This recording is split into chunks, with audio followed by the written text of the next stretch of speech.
Magandang araw po sa inyo mga paps. For today's video po, pupunta po tayo ng Maples River. Yan, try po natin puntahan yung Maples River na sabi nila isa sa may pinakamalinis na ilog sa may Pangasinan. First time po natin pupunta doon and i-explore po natin yung lugar. Ang sabi nila, ang Maples ay nangangahulugan na mabilis sa salitang Pangansinense. Tama po ba? Pangansinense. Yan.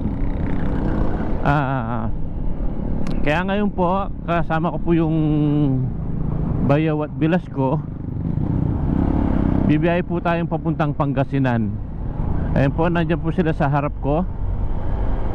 Isa po na naka Aerox and isa po na naka NMAX. And then tayo naman po, syempre si Black Beauty, ang ating ADB 160. Pasensya na po mga paps kung napakatagal na pong panahon na hindi ako nakapag-upload ng video ko. Medyo na busy po anyong paps. Alam niyo po tayo, kailangan po natin magtrabaho.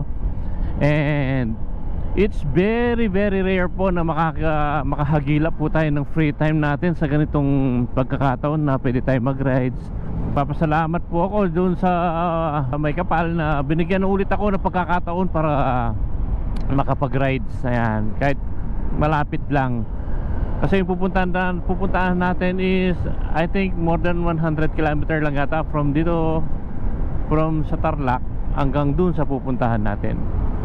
And last time po na binuksan ko po yung page ko, mayroon na po tayong 44 na subscriber. Ayan.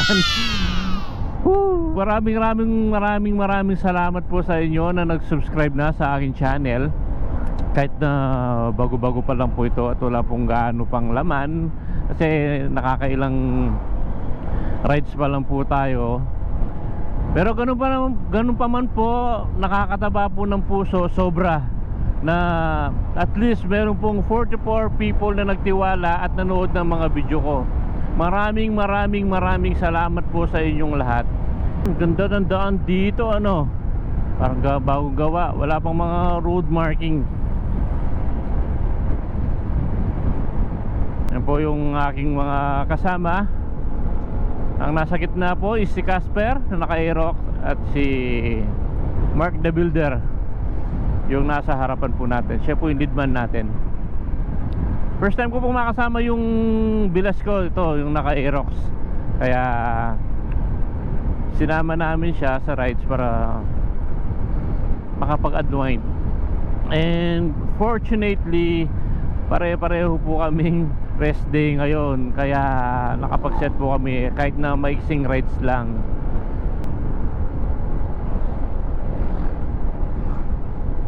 Dito na po tayo sa Santa Ignacia.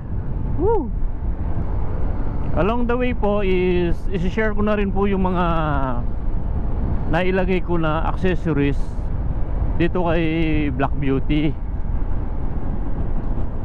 Ito po yung mga unang nilagay ko sa kanya, which is na para sa akin is importante, nagbibigay na tulong o malaking tulong kapag tayo ay nagra-rides. Unang nilagay ko po dito is yung ating top box and top box bracket. Alam naman po natin na pag bumibiyahe, kailangan po natin ng medyo maraming lagayan. Although malaki po yung compartment niya, no, ni Black Beauty, pero syempre maganda pa rin po kung meron pa rin tayong extra na lagayan. Kaya bumili po ako ng 45 liters na top box. Then isa sa mga nilagay ko dito kay Black Beauty is mini driving light. Alam naman po natin na si ADB 160, alam ko yung mga naka-ADB dito makaka-relate. Ang pangit po ng ilaw niya. Ewan ko dito kay Honda, no? Shoutout po Honda. Sana po pag naglabas ulit kayo ng ADB version 2 ng 160 or anong CC man yan, sana po ma-improve yung headlight niya. Ang pangit po kasi ang pangit po kasi ng buga ng ilaw niya. kalat-kalat yung ano, yung buga ng ilaw niya. Kaya naglagay po ako ng mini driving light. And then sa accessories naman po, una kong nilagay din sa kanya is yung tinatawag ko na anti-putik. Naglagay po ako ng front fender extension, mudguard, at saka po ng tire hugger. Tapos lastly na nilagay ko is yung switch po ng toggle cover natin. Ayan po kung nakikita nyo. Ayan. Yun, eto na po tayo sa arko ng Kamiling, Tarlac. Ayan po, Kamiling, Tarlac na po tayo.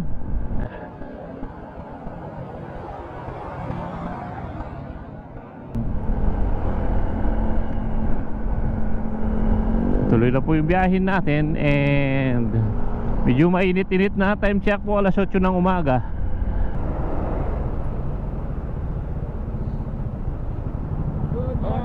Good morning po. Driver side then.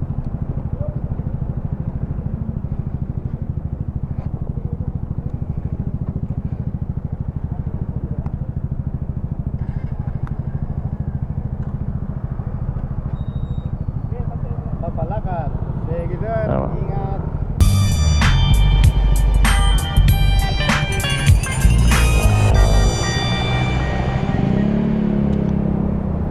Yun, nakadaan pa tayo ng isang check-up. Ay, checkpoint. Check-up. Yun, mga checkpoint, wala namang problema po sa atin dyan, ano. Kompleto naman po yung papel ng motor natin. And then may dala naman po tayo lisensya natin. Lalong-lalo na po ngayon, nalalapit yung halalan. Kaya expect mo na sa mga dadaanan mo. From time to time, may madadaanan ka talaga mga checkpoint. Welcome San Clemente. Yan po, nakapasok na po tayo sa arko ng San Clemente. Dalawa natin kasama, medyo rat-rat na. Mga rat-rat ng 80. Siyempre, chill ride lang naman tayo, di ba? Hindi naman kailangan mo magmadali. Lalo na ngayon, pare-pareho po namin mga rest day. Kaya wala naman po kami mga hinahabol na oras. Kaya tamang ano lang, takbong pogi lang, kumbaga. Yun naman talaga kasi yung essence ng ano, di ba? Yung essence ng joyride. Kaya nga joyride siya, di ba? Para yung ride ma-enjoy mo, kumbaga. Hindi naman tayo nakikipagkarerahan. Enjoy the ride lang. Enjoy mo yung hangin, enjoy mo yung mga nadadaanan mo. Ito, ginagawa pa rin yung ano, ginagawa pa rin yung tulay. Last na duman ako dito last December, I think 1 month ago.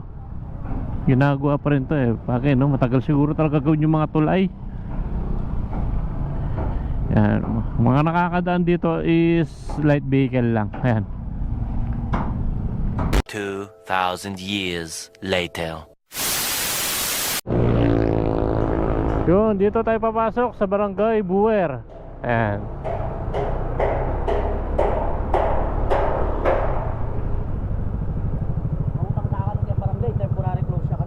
Naman ta? Naku! Sabi nila temporary close daw. Patay tayo dyan. So mukhang mukhang di na iba tutuloy mga paps Parang sarado daw. Temporary close nga. Patay tayo dyan. Ayan no. Patay. Maples River temporary close.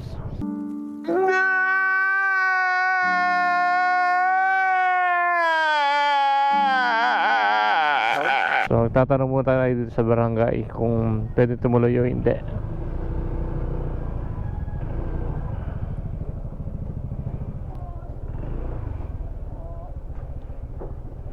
Good morning po.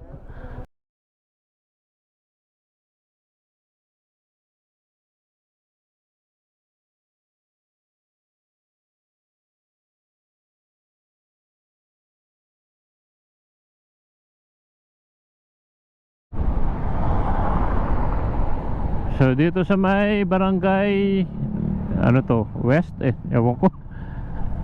Dito magtanong tayo kung pwedeng pumasok.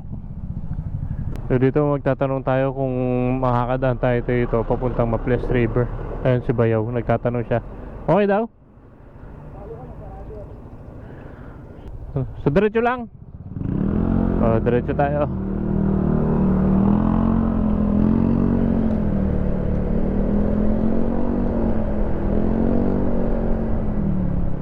Ito, barangay ba to? Oo nga, barangay yun. So magtanong tayo dito. Sarado din.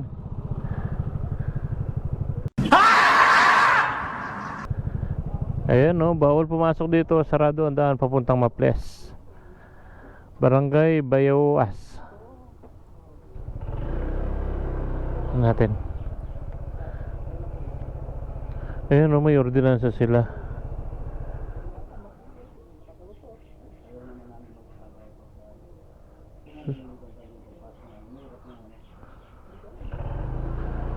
So yun mga paps, mukhang malabo yung pagpunta natin ng Maples. Hindi siguro tayo makakapunta. Ay.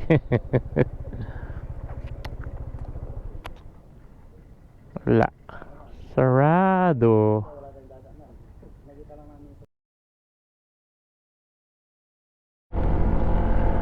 Let's go, let's go. So yun po, papunta na lang tayo ng Lingayen para hindi masayang yung araw natin, ano. Ay sayang hindi natin mapupuntahan yung Maples. Hindi ko alam, parang may issue sila na pinag-uusapan tungkol sa Maples River. Tinanong namin yung sa barangay bakit sarado, wala rin siya maibigay na konkretong sagot. Ang sabi niya lang niya is marami daw barangay na sumasakop sa Maples. Siguro isa na doon yung Buwer, tapos isa yung pinuntahan natin. Hindi ko alam, may ordinansa sila, talagang sarado. Pwede naman daw lumusot, kaso pag nakapunta ka doon, matigas na lang talaga yung ulo mo. Eh hindi naman tayo ganun po mga paps. Mga naman tayo, law abiding citizen naman tayo. Kaya ang bawal. So hanap tayo ibang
ended up here po.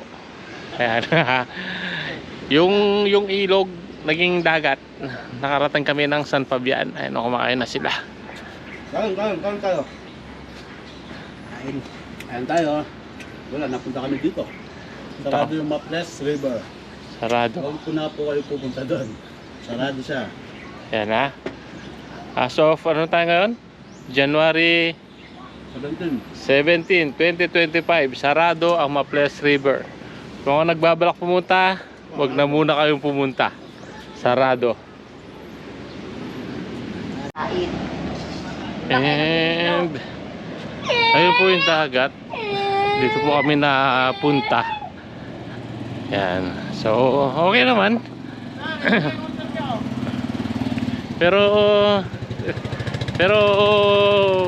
mga ilang araw babalikan po natin kung ma-bless, or ilang buwan. Basta mag-open siya, babalikan po natin. Ayan na po yung dagat.